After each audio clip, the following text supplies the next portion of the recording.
Idinaos ng 2 araw at 1 gabi ang team building ng pamunuan ng Harana sa Nayon o HSN sa Sevilla Paradise Resort sa Camp Martir, Bungabo, Nueva Ecija nitong June 14 to 15. Nakiisa ang mga opisyales ng HSN sa pangunguna ni Pangulong Aurelio Cariaga at Pangalawang Pangulo Eugenio Balakidan, kasama ang mga director at leaders kung saan nakibahagi sa mga aktibidad na inihanda ng organizer tulad ng Zumba, parlor games at iba pa. Ayon kay Pangulong Cariaga, layunin ng team building ay mapagsama-sama ang mga namumuno sa kanilang samahan dahil ito isang uri ng bonding at relaxation na kailangan ng lahat para lalo pang lumalim ang samahan ng bawat isa. Highlight sa event ang huling araw kung saan isinagawa ang seminar tungkol sa leadership, discipline at loyalty. Nagsilbing guest speaker si Pastor Alexis L. Castillo para sa discipline at loyalty, habang sa leadership ay si Sir Hermie Agaluos ang resource speaker. Tinalakay ng speakers ang kahalagahan ng 3 topic sa isang samahan upang lalong tumibay at tumagal ang kanilang organisasyon. Sa huli, nagbigay ng reaction at reflection ang ilang leaders at directors, habang nagpahayag naman ng pag-asa si Ginoong Cariaga na maisapuso at isabuhay ng bawat isa ang mga natutunan dito.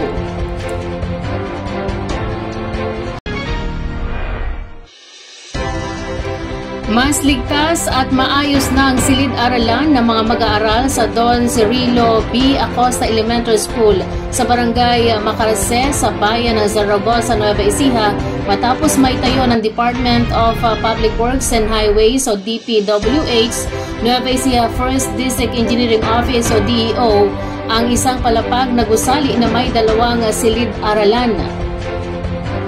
Ang proyektong nagkakahalaga ng 4.95 million pesos ay pinondohan sa ilalim ng 2024 National Budget sa pagpag-ugnayan sa Department of Education o DepEd sa ilalim ng Convergence Program ng 2 ahensya.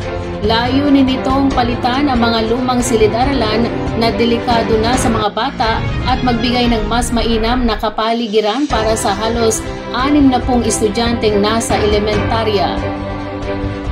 Ayon kay Ginang Edita Angeles, punong guro ng paaralan, ang bagong gusali ay tinayo sa dating bakanting lote na noon ay tambakan ng basura. Malakian niya ang naitulong nito sa kakulangan ng silid-aralan sa paaralan. Ani Angeles, kung dati sa gym at kantina lang nagkaklase ang ilang mag-aaral dahil kulang sa maayos na silid-aralan, subalit ngayon may ligtas at maayos na lugar na para sa kanilang pag-aaral. Ang bagong gusali ay bahagi ng patuloy na proyekto ng DPWH at DepEd na palakasin ang edukasyon sa pamamagitan ng pagpapabuti ng mga pasilidad sa mga pampublikong paaralan, lalo na sa mga liblib at nangangailangang lugar.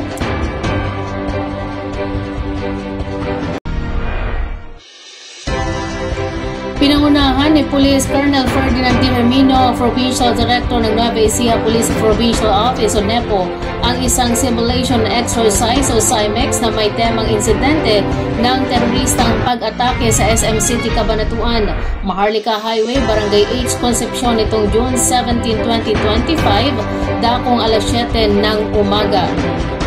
Layunin ng nasabing ehersisyo ang pagpapalakas ng interagency coordination at pagpapatibay ng taktikang tugon sa panahon ng krisis.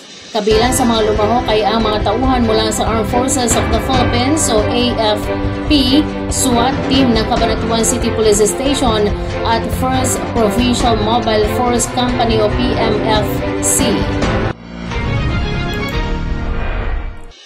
Sa senaryong isinagawa agad na naitala ang insidente at mabilis itong tinugunan ng pinagsanib na pwersa matapos ang isang maikling briefing. Matagumpay na na-neutralize ang kunwaring banta at naging daan ito upang higit na maging pamilyar ang mga kalahok sa lugar at mapaigting ang wastong mga protocol sa pagresponde sa mga kahalintulad na sitwasyon. Ayon sa NEPO, mahalaga ang ganitong klaseng pagsasanay upang masiguro ang kahandaan ng mga otoridad sa anumang banta sa seguridad ng publiko, lalo na sa mga matataong lugar gaya ng mga mall.